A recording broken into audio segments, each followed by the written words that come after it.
guys, welcome to Vitamin Goals. My name is Dyalla and I will be bringing you videos on all topics surrounding finance, budgeting, personal growth, goals, lifestyle and building your dream life. So let's get into today's video. I wanted to do a August budget with me. I recently just went overseas to get married, and now that I'm back, I do need to get back in the habit of budgeting again. So I really wanted to revamp that and redo it for the month of August. So I actually have a printable that you can click on in the description box below. You can also print off your own copy of the budget that I'm working with at the moment. So I used to do budgeting in this book. So basically I've just switched over to doing it a different way, just a little bit more prettier, a little bit more organized, but this was my original budgeting book. I do always prefer writing as opposed to digital budgets. I just find that drawing boxes and ticking them, I just find it so much more therapeutic to do it that way. But I also have actually never tried a computer-based budgeting system, so I would be open to doing that in the future, but at the moment I do love my written budgeting planner. So basically the way that I used to set it out was I would have a calendar. So this is the calendar side. J is just for January. I'd have a to-do list, I'd have my goals, and then I'd have a little note section down the bottom just for scribbling. I do actually do quite a lot of scribbling when I'm budgeting a bit, and that's sort of what this page that I left blank was for. And then we got into the actual budget. So I would do a monthly overview, and then I would break it down into my fortnightly pays, and then a little savings snapshot down here as well. I also had an actual tab. I didn't use it a lot. As you can see, I barely filled it out here in January, but I do think it's a good idea to see what you budgeted for and what you actually spent on that particular item, and whether or not you need to adjust it for the next month moving forward as well. And then it will just go straight on to February. So what I did is I put what I did in here into these sheets.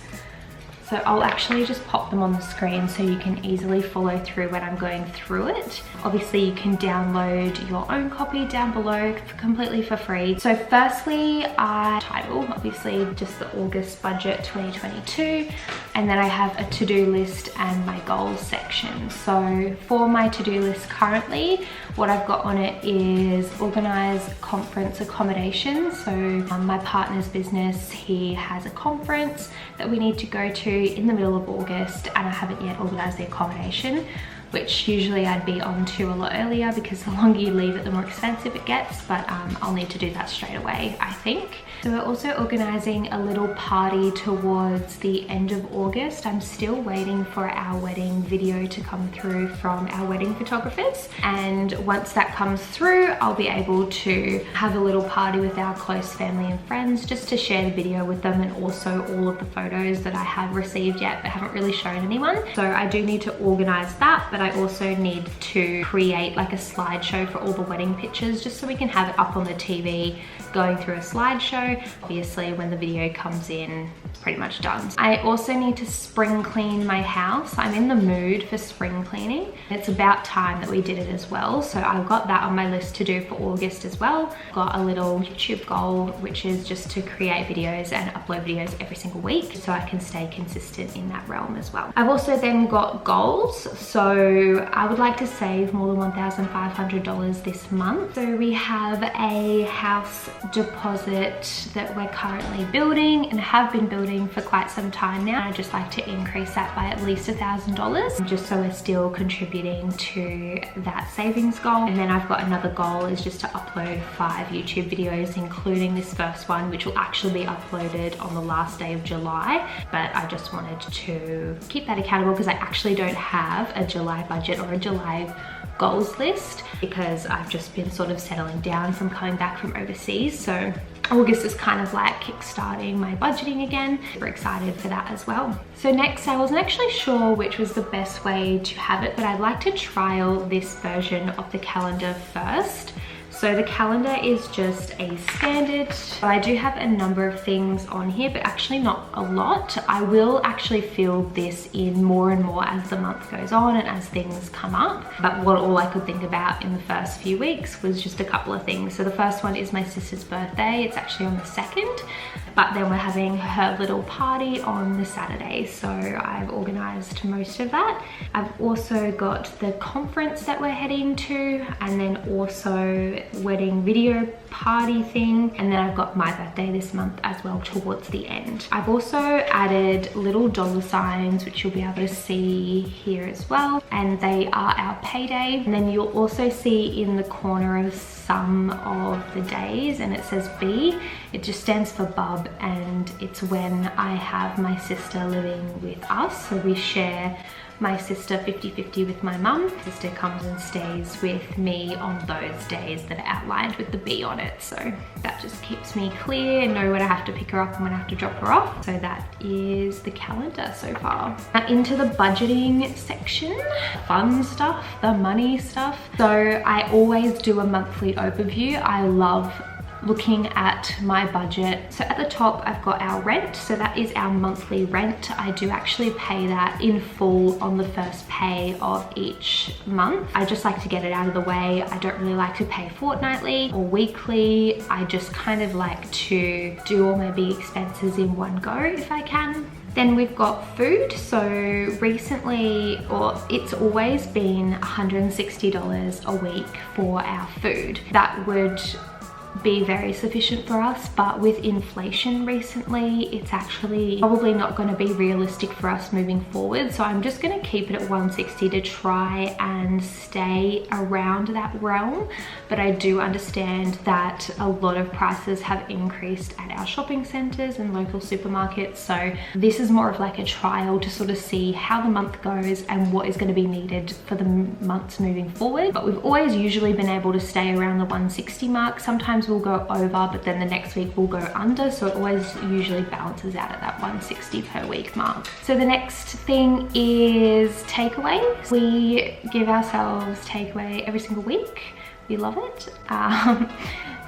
We do $65 per week. Again, we're just going to keep it at $65, but I will sort of do a tally at the end of the month and sort of see if that needs to be moved up or not, just based on general inflation and what's happening in the economy at the moment. Next one is my phone bill. So there are actually a few things on here that you're probably thinking, why aren't they on here, like internet and fuel.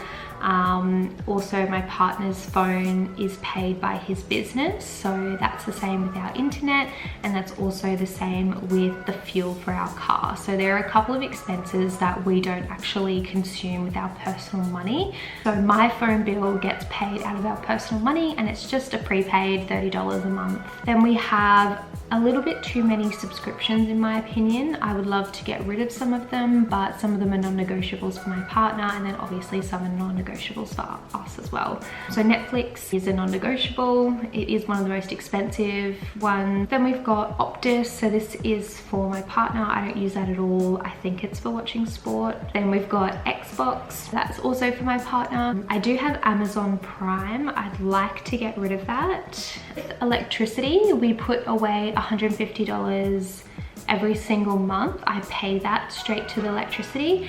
Usually when we get our bill at the end of the quarter, there's actually a credit on our account and that's just how I've been doing it always.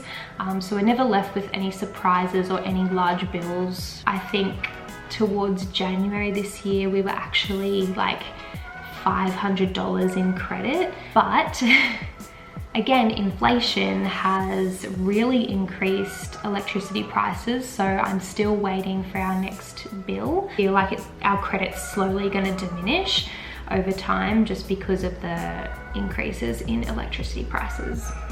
Super annoying. I have obviously the wedding video party. We're gonna just put on a lunch for everyone, so I've allocated $300 for that. Just have a reoccurring health amount, so it's $100 per month, We sometimes never use it, we sometimes do use it. It's just kind of there in case one of us gets sick or needs medication or anything like that. We're quite healthy individuals, so not always being used up. I am organising wedding albums for our parents. So when we get that, I do actually need to post a wedding album to my father who lives in a different state. The rest we can hand deliver, so that's just $30 for that. My birthday, I really just like experiences, so I pretty much just want to go out for dinner to one of my favourite restaurants. So I've just got $200 there for that. Don't really do anything else. My sister has a bunch of school fees that need to be paid. And then every single month we have a miscellaneous. So the miscellaneous is $150 per fortnight. And that is to pay for anything that just randomly comes up. So for example, I actually think we need to use some money from that for my partner's haircut this month. He needs a haircut. So it's just kind of like anything and everything. And I would say most months we use it on takeaway because we love takeaway so much. We usually go above our $65 for takeaway, and then it starts coming out of our miscellaneous category. So that's kind of there as sort of like a buffer and for anything extra and random that comes up throughout the month. Now we'll just talk about income. So at the moment, just a little bit of a background, I was earning multiple six figures. I've recently quit my job before we left to go overseas, and now we're only a one income household. So my partner is the only one that gets paid. We actually set that pay amount because he runs his own business. We're trying to keep as much money in the business as possible because it is still a young business and it's growing. We also need to just make sure our expenses are paid for, as well as we're still putting away some savings to get to our goals of buying a house. My partner gets paid $3,000 from the business, and then I actually helped a family member out in July, so I'm going to be earning a little bit extra money this month in August, but I'm just hoping to put that straight into savings. Based on the monthly overview and all of the budget items added up, basically it's showing that I have just over $1,500 left over, and this is not including the extra income because I don't quite know what that is. So I'm hoping to save $1,500 for the month of August. Based on my budget, it's definitely doable, but sometimes things come up. But it's a good mind frame to like stick to it throughout the month so we can get there. We don't have any debt at the moment to pay off. My partner does have a HEX debt. I also have a section for gift lists in Christmas and for other birthdays of family members. That area comes definitely in handy. Next section is to break it down fortnightly. So I basically put the period, so the first fortnight is from the 4th of August to the 17th of August. Income, $3,000. I'm actually not sure when I'll also be paid for the extra income, but because that's just going to savings, I haven't really included it here, but I will when I be down in the savings section down here once I get that money. So basically, I go through my monthly overview and I divvy them up between the fortnights where the money comes out or when I want to pay them. So obviously with the first payment, I pay rent straight away. So that one's in the top one and it's not in the bottom one. So I just kind of divvy it out to give myself a little bit more of a breakdown. And it's just a bit easier to follow, and it's just what I can expect and what dates I can expect money to be either taken out of my account or that I need to pay on certain days. In the first fortnight, I'm paying for rent. Obviously food is one that goes over too. And I've got my phone, Netflix, Amazon Prime, a miscellaneous category as well. And then I'm gonna, because it is the fortnight where we pay rent, which is majority of the pay, there's not a lot I can pay in the first fortnight. So I've just got, with the rest of the money, some school fees. Basically what I've worked out in the first fortnight, I will be 48 cents short to pay off all the school fees. But because I do have some variable expenses like food and takeaway, I'm sure I could save an extra 48 cents somewhere else to put towards that school fee. I've also then got the dates in which they're all due, so that is handy for me as well. And then the second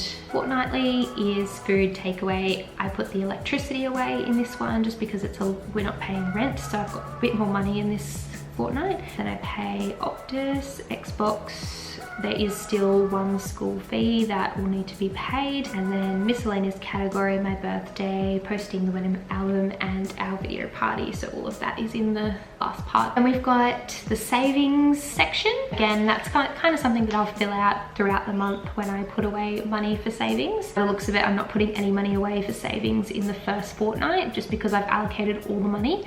And then in the second one is where I should be able to save, as well as that extra income that I'm getting as well. I've also printed an expense tracker, so I'd like to get back into doing that and sort of see how that goes. But yeah, so thanks for budgeting August with me. I'm super excited to use these printables that I've done, see what works, see what I'd like to change, and then I can do one for September as well. And it'll be good to go over what happened in August and what needed to change, if I needed to increase any monies for food or takeaway or things that have been subject to inflation recently. Looking forward to that, and thank you so much for budgeting August with me. I'll see you in the next video.